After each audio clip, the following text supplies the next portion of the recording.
Well, big thank you to the gentleman for bringing us together this evening.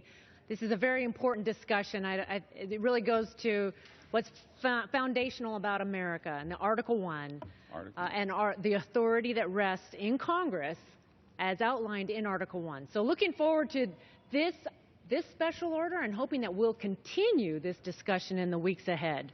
But a big thank you to the gentleman from Florida for his leadership and bringing us all together. In the fall of 2014, so this was right after the Ice Bucket Challenge, Gail Gleason, who's a mom in my district in Eastern Washington, she had a meeting with me and she was almost in tears because CMS, the Center for Medicare and Medicaid, was proposing new rules, new regulations that would take away the important communication device for those who've lost their ability to speak, largely impacting a lot of ALS patients. Her son is Steve Gleason, who is a football player, football star, and she came to me in desperation because CMS rules were going to take away his communication device. You know what? And this is just one of many examples where bureaucrats, arrogant and unaccountable so often and disconnected from their mission, are making rules and regulations outside of the Congress, outside of the vote and the approval of the elected representatives of the people. I think about the VA, the Veterans Administration. This is an agency that is dedicated to our veterans.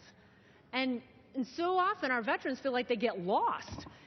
And instead of having the red carpet treatment, they feel like they are given the runaround. They have to wait weeks and weeks even just to schedule a simple doctor's appointment. Recently, the FDA came out with new rules, 400-page menu labeling rules that for a pizza restaurant would require them to somehow disclose on a menu board the 34 million combinations of pizza. Land management, environmental regulations, threatening to regulate every mud puddle in America from Washington, D.C., and the list goes on and on. Our founding fathers envisioned three branches of government, very important. There was the judicial branch, the legislative branch, and the executive branch, each one very important roles. No one person was to be making all of the decisions. And part of the reason that people in this country are so frustrated today is because of 1600 Pennsylvania. The president has been delegitimizing us as an institution and our role as representatives on behalf of the people. Too often, members of Congress, we feel like we're bystanders in the process as more and more rules and regulations are generated outside of our input and certainly outside of our approval. It's interesting to note that the Capitol, that the Congress, is really the center of Washington, D.C. Our founding fathers, I think, envisioned that this would be the center and that all other roads would lead from the Capitol. The White House is actually on a side street down on Pennsylvania. How did we go so far from being what our founders envisioned as a body that is closest to the people, most accountable to the people? How do we restore people's trust in this institution, the branch of government directly elected by them?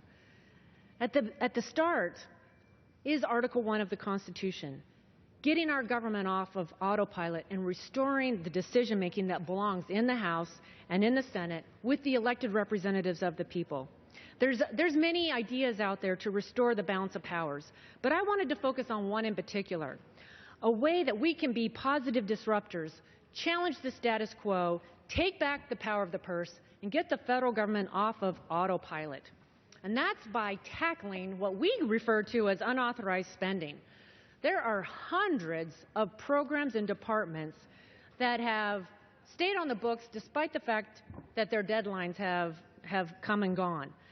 I like to refer to them as zombie government programs, potentially living beyond their intended lifespan because they haven't been authorized in years and sometimes decades. For example, the VA hasn't been authorized since 1996. BLM hasn't been authorized since 1998. Other agencies, the Federal Elections Commission, there's a long list. It's estimated that over $300 billion in spending is in these unauthorized programs. If the elected representatives committed to doing our jobs, reviewing, rethinking, possibly eliminating these programs if they've exceeded their life, the people would be well served. I recently introduced the USA Act, Unauthorized Spending Accountability Act, to require these expired zombie programs to be renewed, to hold the bureaucrats accountable that have become disconnected from their mission. Programs and agencies should not receive taxpayer funding unless the people's representatives, their voices in government, have authorized them to do so. The demands on families, businesses, on institutions have changed. In some ways, the only place that hasn't changed is Congress. We need to rethink government from the top down, restore the power of the purse. Article 1 is just as relevant today as it was at the founding of our country. Our founders recognized that every individual is made in the image of God. We celebrate the potential of every individual, and our laws must reflect the will of the people. This is the genius of America. And I yield back.